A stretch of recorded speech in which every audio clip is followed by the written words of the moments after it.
Newspapers called Joseph Bowne Elwell the Ace of Hearts. Whether anyone who actually knew Elwell called him that is highly unlikely. What is known about Elwell is that his marriage and skill at the game of bridge took him to the fringe of celebrity.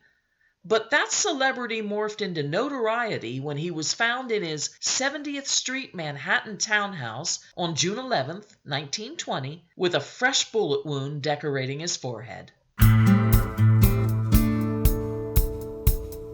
Whether it's history, crime, or legend, Stephanie Hoover has that story.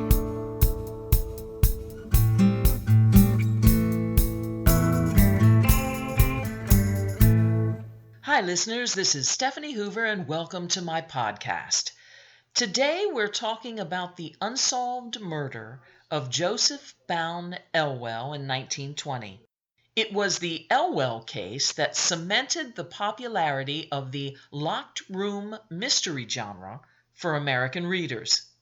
Joseph Elwell was born on February 24, 1873, in the postcard-perfect community of Cranford, New Jersey.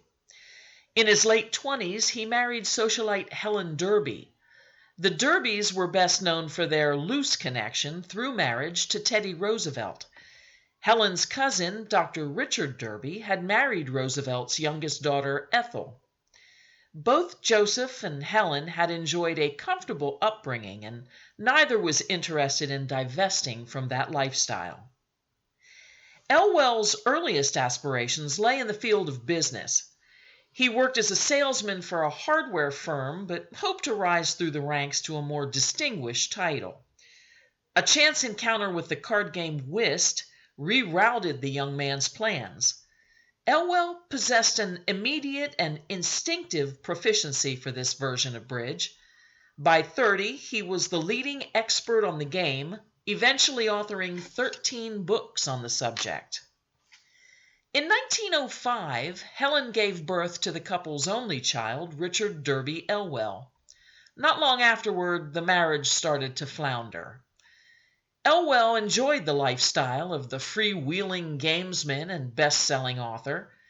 He'd taken as his regular bridge partner Harold Sterling Vanderbilt, great-grandson of robber baron Cornelius Vanderbilt. Elwell admired and emulated Vanderbilt's privileged habits. Before long, he was seeing other women, a lot of them.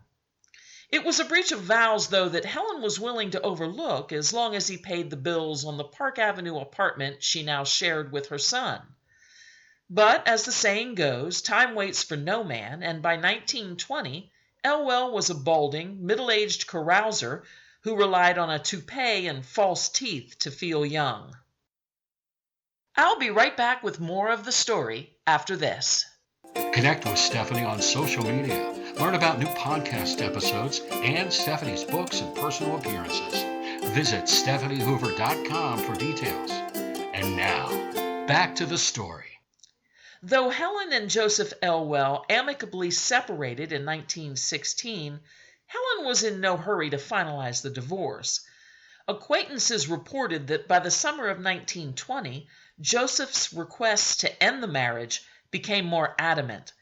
He'd apparently finally met a woman with whom he wanted to settle down. On May 27th of that year, Helen received a letter from her estranged husband. He wanted to officially end the marriage.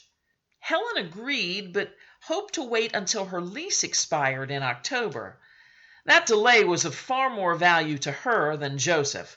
After all, he'd been paying her a $200 monthly allowance, $200 per year for their son's summer camp, and $600 per year for Richard's private school tuition. Still, Helen complained to a New York Times reporter that the monthly $200 payment was barely sufficient to meet her needs. She said she'd even been, quote, forced to get along, unquote, without servants, can you imagine? Regardless of these financial arrangements and the couple's shared son, however, Helen swore that she hadn't seen Joseph for 4 years leading up to his death. There was one woman who saw Elwell nearly every day, and that was his housekeeper, Mary Larson. She arrived about 8:30 each morning to make breakfast and clean the house, just as she did on the morning of Friday, June 11th, 1920. Elwell had been out the night before. His Thursday evening started with a dinner party at the Ritz-Carlton, a celebration of the divorce of Viola Krause, his current love interest.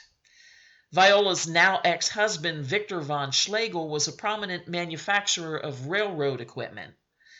Likely on purpose, Van Schlegel had also turned up at the Ritz, a young woman in a black dress dangling from one arm. The two groups ran into one another at the elevators, but no arguments were reported. About 10:30, Elwell left the Ritz to make his way to the New Amsterdam Theater to get seats for a rooftop show called the Ziegfeld Midnight Frolic. His friends from the Ritz arrived a short while later, and it was here that some sort of disagreement arose among the group. At 1:30 a.m., now Friday, June 11th, Elwell left the theater, heading home on foot. Local telephone operators confirmed that two calls were placed to the Elwell home, one at 1:45 and the other at 2:04. About 2:30 a.m., Viola Krause successfully connected with Elwell, apparently trying to smooth his ruffled feathers. Whether or not she followed up that phone call with a personal visit is a matter of debate. Although it had dropped down into the 50s on Thursday, by early Friday morning a monstrous heat wave assaulted New York City residents. Temperatures reached an extremely uncomfortable 94 degrees. New Yorkers opened their windows in a futile attempt to catch some slight breeze. The only things they let in were the noises of the city. Just before sunrise, one of Elwell's neighbors heard a car backfire and then saw it pull away from the card player's residence. At 6:30 a.m., the dairy driver left a quart of milk outside the front door of Elwell's home.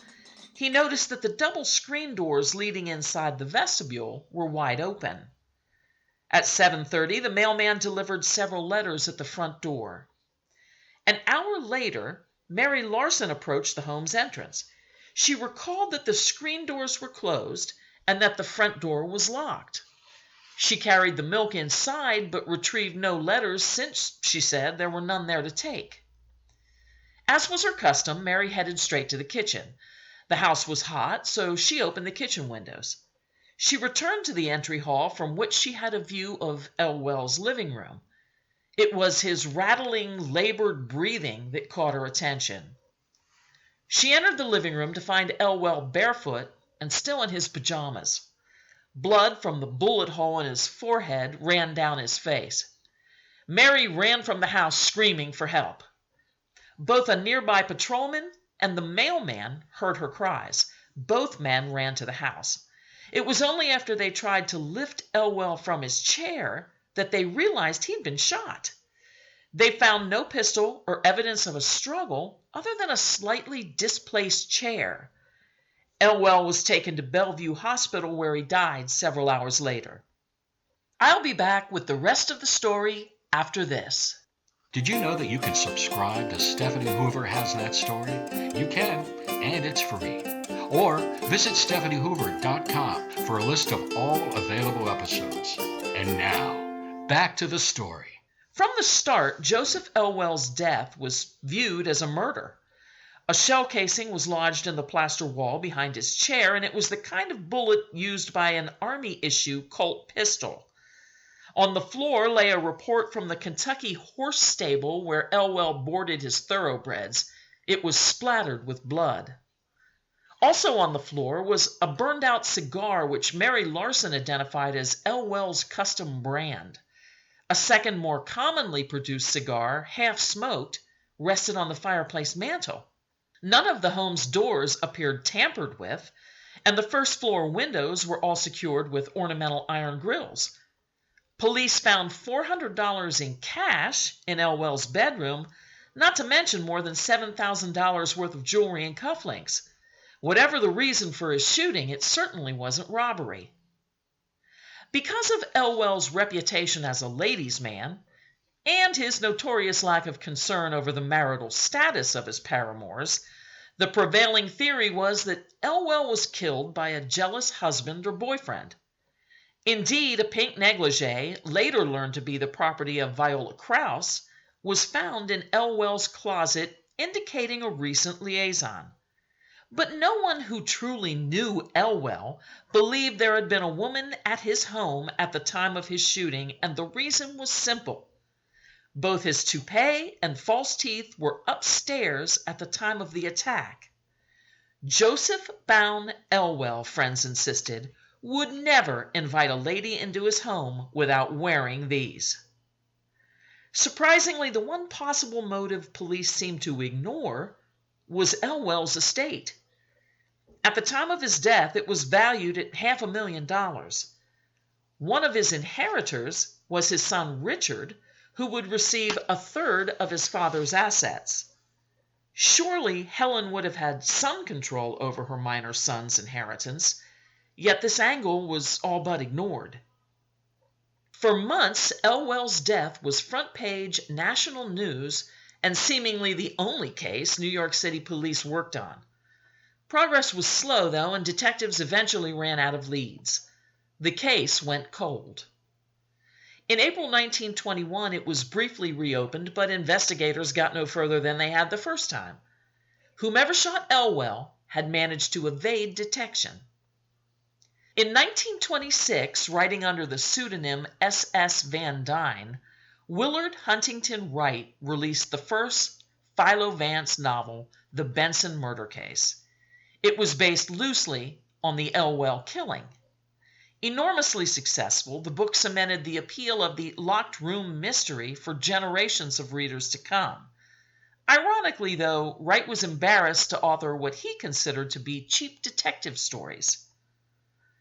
A century after his death, only a handful of historical true crime fans, like you, dear listeners, still remember the unsolved murder of Joseph Bowne Elwell. The killer's identity has likely long been lost to time. If there ever was a perfect crime, Elwell's murder certainly seems to be it. Well, that's the story of the locked room murder of Joseph Elwell. I'd like to know what you think. Visit StephanieHoover.com and send me a message through my contact page, or call my hotline and leave a voicemail. The number is 717-902-9291. If you like the podcast, please consider subscribing. Either way, I'll be back next week with a new episode because I'm Stephanie Hoover and Stephanie Hoover has that story. Till then, be well, be kind, be happy.